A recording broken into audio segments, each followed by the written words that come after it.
Hello YouTube, and thanks for coming by. I want to give a shout out to Starscream 233 and thank him for his help in reaching 500 subscribers, as well as Shepard and Bells from Intel Hub.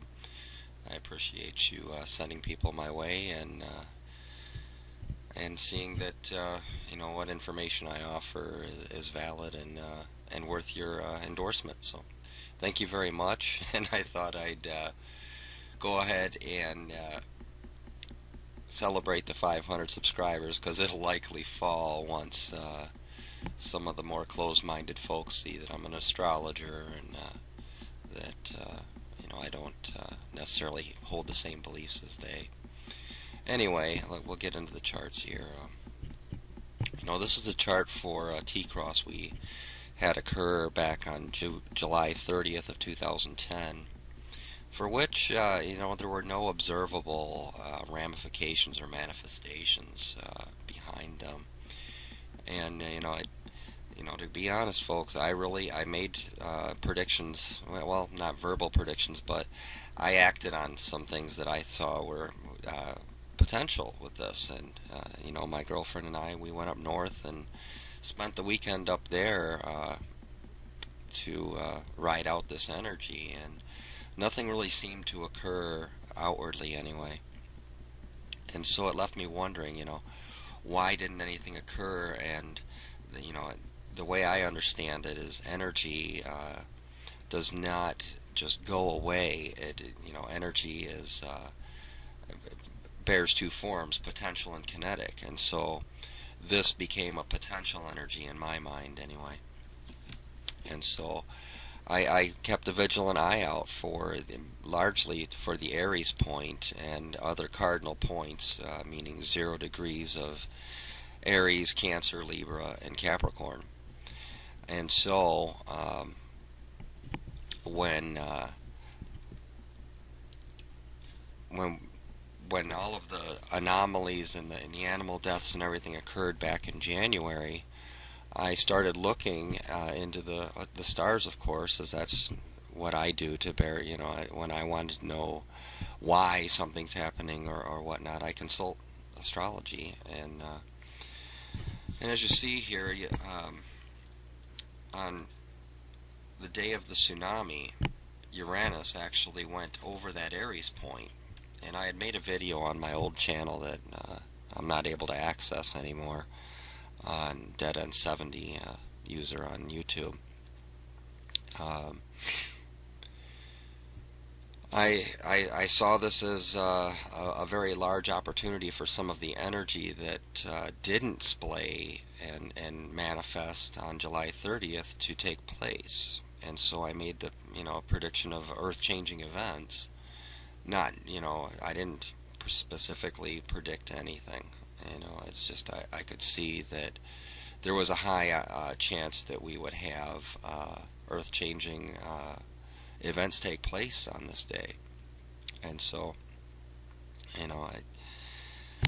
it was Uranus going over the Aries point that drew my conclusions to that date. Now, on December 10th of this year, as you'll see here in this chart, Uranus will make a station, which literally means that it's finishing its retrograde phase where it appears to go backwards. And it's due to Earth's motion. It's not a real phenomenon. Uranus is still moving.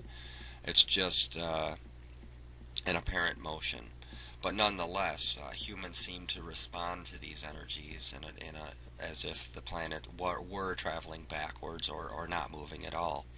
And that's the case with both Uranus and Mercury on this date of the December 10th.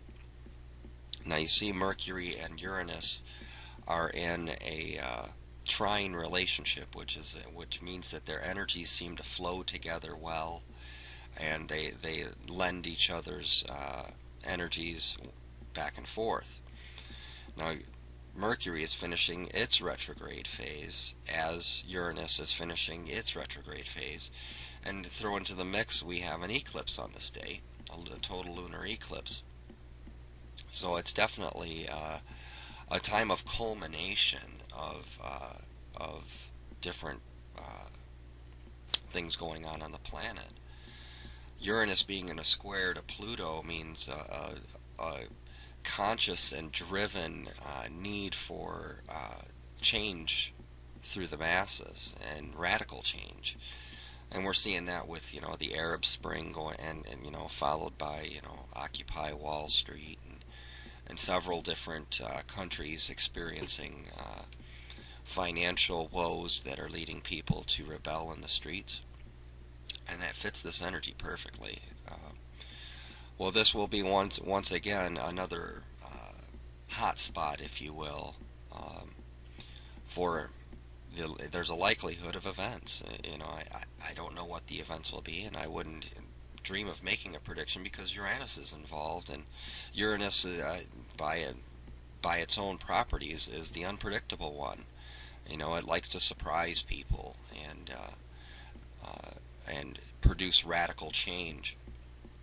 So, I'm not trying to put on an alarmist video here. I really see it as, as above, so below. It's not that I want to create fear or anything like that, but I think that, like Scott at the Believers Underground channel says, information is shock resistance, and so a little bit of precognition can go a long way to temper your reactions to events. So, just bear that in mind, that this is not a prediction of doom or anything like that, but it is just a call to awareness that there could be some very exciting and revolutionary changes take place around the time of this eclipse. And what makes it especially I guess alarming is the word, is that last time Uranus went over the Aries point was when we had Japan's 9.0 earthquake and the following tsunami, and even more importantly the Fukushima disaster that is still playing out as we speak. So I wouldn't be surprised if there's some startling information come from that particular situation, as well as other nuclear events could take place. I'm not going to say they're not. I also wanted to give a shout out to Warrior for God 13 in his last video. I'll put a link to his video that I'm talking about below. He goes over some information regarding the evacuation of the financial district in New York back during Hurricane Irene, and all this talk about lone wolf terrorism going on in the media that seems to point to a potential for a false flag event against the Occupy movement. So I just thought I'd call that to your attention, and like I said, thanks a lot Starscream 233 for your endorsement and bringing so many good people to my channel. And thank you, new subscribers and old. I appreciate your interest in the information I share. So you all take care, and make sure you show each other the love you feel.